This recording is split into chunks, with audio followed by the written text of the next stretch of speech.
সম্মানিত দর্শক, আসসালামু আলাইকুম। এই মুহূর্তে আমি অবস্থান করছি কুমিল্লা জেলাধীন বগুড়া উপজেলা পুরান কাদবা, যেখানে আপনারা দেখতে পাচ্ছেন ঐতিহ্য ছড়িয়ে আছে। সেই গরু বাজারটি এখন পুরান কাদবা নিয়ে এসেছে।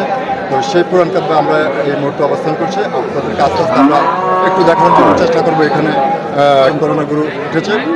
আমরা এখানে বিভিন্ন যে যারা দূর দূরান্ত থেকে এসেছেন ক্রেতাগণ এবং ব্যাপারীগণ, তাদের সাথে একটু কথা বলবো এবং তাদের সুযোগ সুবিধা কি সে সম্পর্কে আমরা জানবো। ততক্ষণ পর্যন্ত আপনারা আমাদের সঙ্গে থাকুন।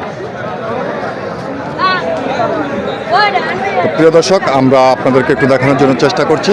আপনারা দেখতে পাচ্ছেন এদিকে বেরাস গরু, দামরি, দুধাবাল,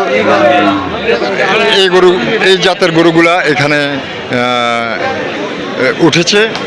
আর বাদ বাকি যে সামনে যে ইয়েটি রয়েছে, স্থানটি রয়েছে প্রবেশ মুখে, সে স্থানটিতে রয়েছে বেরাস গরু। এটা হলো আবাল।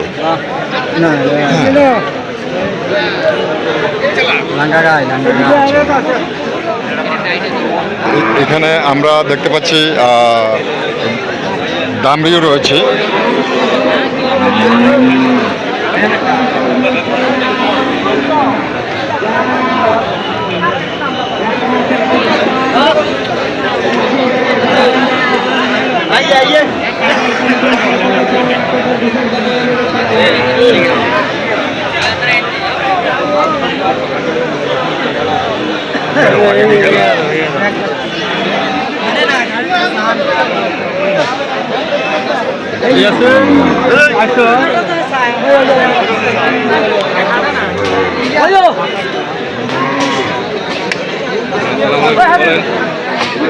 আসসালামু আলাইকুম।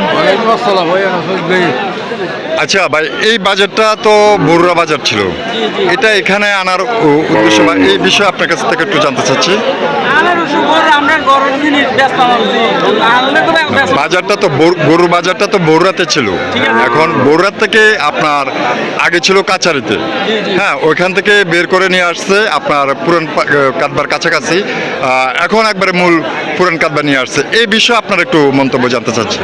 এই বিষয়ে জায়গার সংকট, জায়গা নাই বাজারের ভিতরে, কোথায় জায়গা দিবি? বিশাল ব্যাপার শহরের জায়গা, তার জন্য এই জায়গা নিয়ে এসেছে। তো এখন ক্রেতারা বা যারা বিক্রেতা তাদের কাছে কি সমস্যা হয় না? না না, কোনো সমস্যা নেই, সমস্যা নেই। এটাই মনে করছেন দক্ষিণ দিকে যে ঝামেলা দুনিয়ার গাড়ি ঘোড়া ঠিক উনি তো কোথাও আমাদের ঝামেলা নাই।